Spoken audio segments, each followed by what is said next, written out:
Vamos lá, comentários dos primeiros cristãos sobre os dias abreviados. Orígenes. E se aqueles dias não fossem abreviados, nenhuma carne se salvaria, mas por causa dos eleitos aqueles dias serão abreviados, pois Deus, por amor aos santos, pôs limite às calamidades. Ele está fazendo a afirmação que ele colocou limite às calamidades, ou seja, está relatando algo do passado.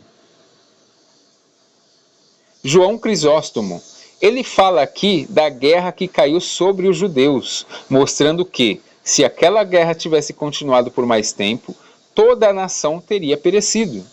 Mas por causa dos que haviam de crer, os dias foram abreviados. Porque, pessoal, é prometido que restaria um povo. Quando Jesus fala o sinal da vinda dele, ele fala da geração da figueira. Para existir a geração da figueira, tem que ter uma prole, tem que haver sobreviventes. E por isso que ele fala, se aqueles dias de guerra judaico-romana não fossem abreviados, nenhum deles se salvaria. Jerônimo.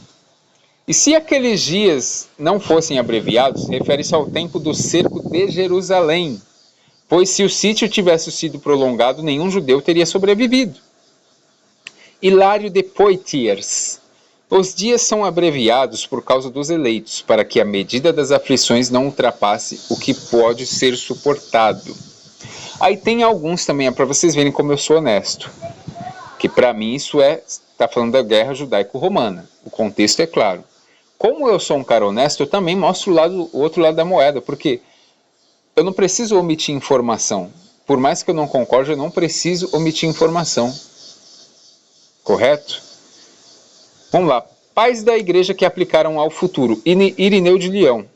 E por isso o Senhor declarou, e se aqueles dias não fossem abreviados, nenhuma carne se salvaria, mas por causa dos eleitos, aqueles dias serão abreviados, referindo-se aos tempos da perseguição que há de vir por causa do anticristo. Eu poderia muito bem omitir essa informação aqui, não é verdade? Mas por que eu não faço isso? Porque eu não preciso disso. Eu já estou trabalhando o contexto. Entendeu? E você vê que os próprios primeiros cristãos, eles divergem entre si. Agora eu estou mostrando os dois lados e ainda estou me baseando no texto e no contexto. Ok? Hipólito de Roma. Pois quando o anticristo tiver devastado todas as coisas neste mundo, e ele reinará por 3 anos e 6 meses, então o Senhor virá do céu. Como está dito, por causa dos eleitos, aqueles dias serão abreviados.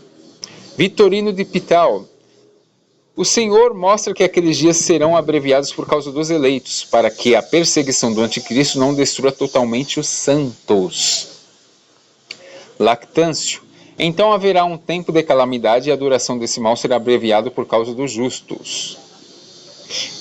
Porém, em minha opinião, me baseando no contexto do sermão profético, está se referindo à guerra judaico-romana, que se a guerra durasse mais de 3 anos e meio, nenhum judeu teria sobrevivido. Esse é o contexto, na minha opinião, tá? Me baseando no contexto aqui dos acontecimentos do primeiro século. E outra, eu não estou negando, pessoal, que vai haver outra guerra de 3 anos e meio. A gente vê isso em Apocalipse 11, no período das 2 testemunhas, você vê a besta do abismo fazendo guerra por 3 anos e meio. Mas não quer dizer que essa guerra é a mesma conexão que está aqui com Mateus 24. Por quê? Porque, historicamente falando, o povo de Israel teve várias guerras de 3 anos e meio. Antíoco IV Epífanes, ele profanou o templo de 67 a 64. Tito, 66 a 70. Adriano, ele encheu o saco do povo de Israel do ano 132 ao ano 135. Aqui agora, na nossa época aí, os judeus eles não tiveram também uma guerra aí de 3 anos e meio, de 45 a 48? Depois foi declarado ali pela ONU o Israel como nação? Então é muito comum essas guerras de 3 anos e meio. E também Daniel 12 lá fala de um período de 3 anos e meio e depois desse período haveria a ressurreição dos mortos. Então isso não quer dizer que é a mesma coisa, que é o mesmo assunto, correto? A gente está mostrando o contexto da informação. Agora o verso 23 de Mateus 24. Se, pois, alguém vos disser, eis aqui o Cristo, ou ei-lo ali, não acrediteis, porque hão de surgir falsos cristos e falsos profetas, e farão grandes sinais e prodígios, de modo que, se possível for, enganariam até os escolhidos. Eis que de antemão vou-lo tenho dito. E realmente aconteceu. O próprio Flávio José, como a gente viu em outros vídeos, ele falou que vários falsos profetas enganaram o pessoal, falando que não ia acontecer nada, e por causa deles várias pessoas morreram na guerra judaico-romana. Agora vamos para Marcos 13.